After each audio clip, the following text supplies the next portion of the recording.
just saw. Stephen A., talk to me, though. What are you hearing? Well, first of all, Big Perk, I'm glad you're on the show with me this morning. You know, you talk around the league. You know I do, and I was on the phone all last night talking to various members of the Philadelphia 76ers organization as well as folks on Ben Simmons' side as well, and that doesn't just include Rich Paul. Here's the bottom line. Ben Simmons does not want to be a part of the Philadelphia 76ers any longer. This is something that he declared just a couple of days after the season was over. Ultimately, he met with Doc Rivers and the brass for the Philadelphia 76ers face-to-face. He told them to their face months ago he did not want to be in Philadelphia any longer. Rich Paul, his agent, initially tried to say, excuse me, let's wait a minute here. Understand, it's going to be hard. You got 4 years, $146.6 million left on your contract. It ain't like you're approaching the last year of your contract. This is a very arduous task and what have you. You need to be willing to sit out the damn season if you are going to make this move.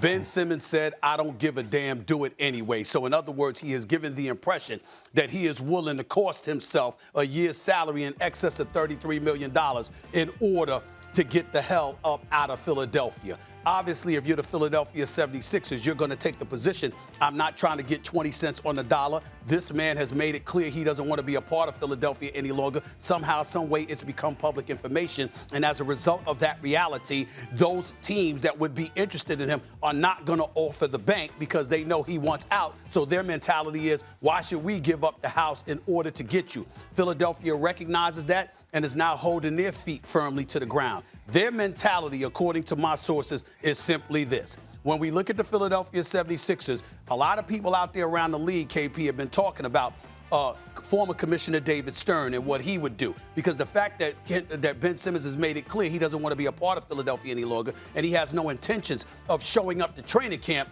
the former commissioner that was David Stern, God rest his soul, would have been finding folks all over the place. The Sixers are probably looking for that help from Commissioner Adam Silver. They may want him to step in and take the position that, excuse me, we don't get to sit up there, sign you to a max deal last year. You come back now and declaring you want to be out, and as a result, you're not going to get traded, but we still got to pay you your money. Remember, before the season even begins, Ben Simmons is due 50% of his salary, I believe, by November 2nd. It's like $8.3 million October 1st, another $8.3 million November 1st to 2nd. So he's due about 50% of his salary before the season basically begins, essentially.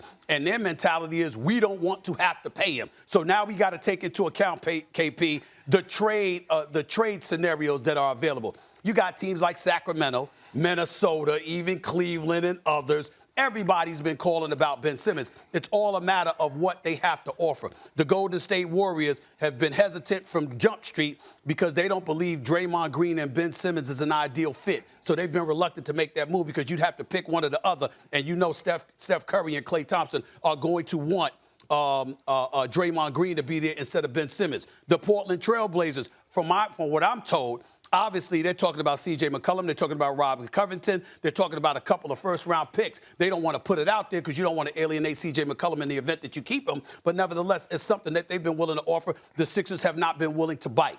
Right now, the Sixers are holding their feet firm to the fire because they don't want to give in and cave in and set a bad precedent by moving somebody who makes a demand to be moved when he still has 4 years left on his contract.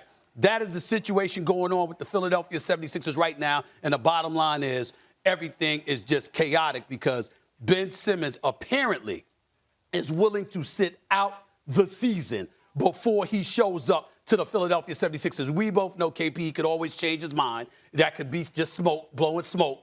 But according to what I'm hearing, his position has been made clear months ago, and he's been incredibly consistent with the Sixers. He hasn't folded, bought a new $22 million mansion in Calabasas, okay? The Sixers were talking about wanting to meet up with him. He said, hell, they could fly out here if they want to, but I'm not flying to see them. That's his mentality right now. It seems like it's going to get a lot uglier before it gets better. KP, the floor is yours.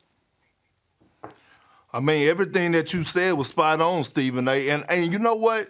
over the past couple years, 5 or 6 years, I knew we were going to get to a point like this where we're dealing with two stubborn parties, all right? We're talking about Ben Simmons and Rich Paul along with a stubborn organization and the Philadelphia 76ers. And I'm not throwing shots at nobody. I'm saying that, like you was talking about, both of these parties are not willing to bend. And right now the 76ers are saying, you know what? We don't have to trade you. And they don't. They don't have to trade Ben Simmons. And I feel like this is going to get ugly for the simple fact that, like you said, I feel like it's going to come a point where Adam Silver is going to have to step in. And let me tell you how the system works for us when you get fined in the NBA, okay? And I know, he gets a certain amount of money, like you said. I don't know if it's October 1st, November 1st, but he gets a certain percentage of his money up 50%. front. But 50%. I know he still...